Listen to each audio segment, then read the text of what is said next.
Nah, sehingga hal yang keras-keras itu kalau dijadikan satu akhirnya jadi lunak. Mengakomodir. Ya. Min kali plus minus. Yang naik plus kali plus plus. Min kali min plus. Nah, itu dua hal yang saya pakai untuk melayani masyarakat. Jadi jangan sampai kalau saya dinilai negatif terus saya menganggap positif, wah, kalau itu nanti akan jadi negatif terus.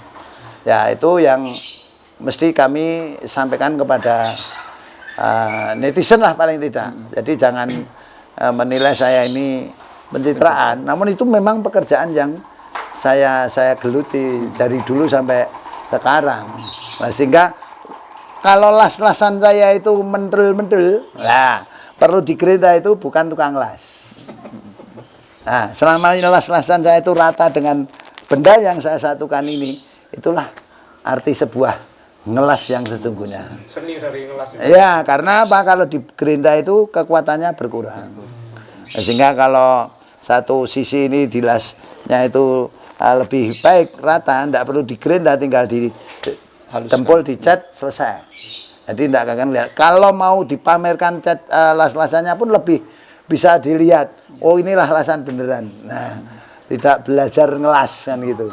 Tapi kalau dari komen netizen kan ada yang memang dia tukang las gitu, Pak Rudi, dan mengomentari ternyata menurut berdasarkan pengamatan dia tukang las, iki ngelasnya bener gitu. Nah, ini komentarnya seperti apa Pak Rudi? Ya, kalau saya kan selalu begini, yang bisa menilai itu kan orang lain toh.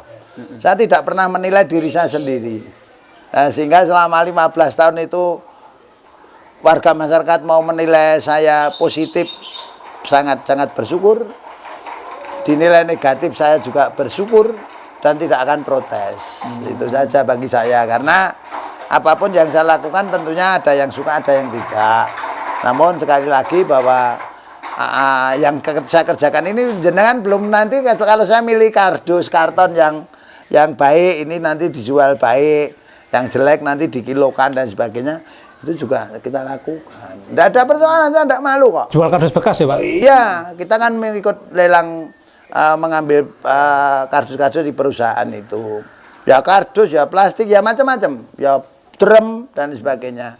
Nah, sehingga pekerjaan-pekerjaan yang saya lakukan ini, kalau orang lain yang mengaku yang menempatkan diri sebagai pejabat dan penguasa, mungkin itu pekerjaan yang hina. Namun bagi saya itu pekerjaan yang halal, karena duit yang saya dapatkan itu dari jerih payah sendiri dan dari keringat saya sendiri. Pak Rudi, banyak netizen juga bertanya ini, sebetulnya mendapat ilmu las itu dari mana? Tadi Pak Rudi sudah sempat nyinggung dikit, pernah bekerja di Konimex gitu Pak ya? Itu gimana Pak? Flashback. Jadi begini, saya itu kerja di Konimex sejak tahun 80, tepatnya 13 September 1980.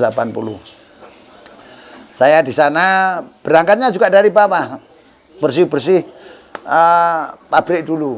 Setelah itu saya meningkat jadi pembantu operator, meningkat lagi menjadi operator mesin ini. Operator mesin, meningkat lagi sebagai pembantu teknisi. Terus diangkat, tadinya pembantu teknisi itu namanya teknisi madya. Terus lantas saya diangkat menjadi teknisi. Setelah jadi teknisi, saya ditugaskan menjadi asisten supervisor. Asisten supervisor bekerja beberapa tahun, ya mungkin 1 tahun lebih sedikit mungkin. Terus saya dijadikan kepala workshop. Nah, dari kepala workshop itulah saya ditanya. Jadi waktu saya menjadi tukang bersih-bersih itu, saya melihat Konimex itu kan menutup, menambal kebocoran AC.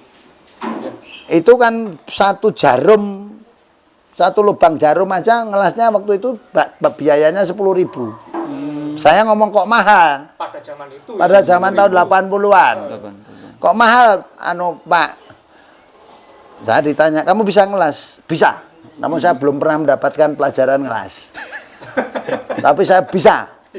Bisa, Tuhan pasti memberi kemampuan saya luar biasa. Saya belajar 1 minggu itu. Baik las karbit, las listrik, sampai ke bubut saya belajarnya di Konimex. Belajarnya langsung ke tukang las? Enggak, langsung di situ. Saya dibelikan asetilin dan karbit, oksigen, asetilin dan oksigen saya pakai untuk belajar ngelas itu. 1 minggu mata saya jelas sampai dengan las listrik itu sendiri. Nah, sehingga dengan itu sekarang kalau ada AC yang bocor tidak perlu mengundang dari luar.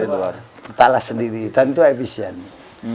Akhirnya dipercaya. Dipercaya untuk seperti itu dan sampai hari ini saya tekuni. Jadi saya mengoperasikan mesin bubut ya masih bisa. Nah, kalau skill mengoperasikan mesin itu berangkatnya dari sana juga. Lah saya kan sekolahnya setengah mati toh. Setengah mati aja di atas penerbangan. Jadi STM penerbangan itu kan sekolah setengah mati toh. STM kan setengah mati toh.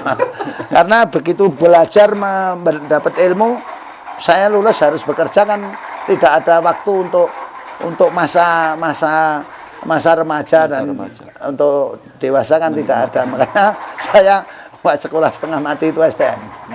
Nah, itu. Ya, Pak Rudi, ini juga banyak yang bertanya, flashback sedikit Pak. Terima kasih sudah nonton. Jangan lupa like, subscribe, dan share ya.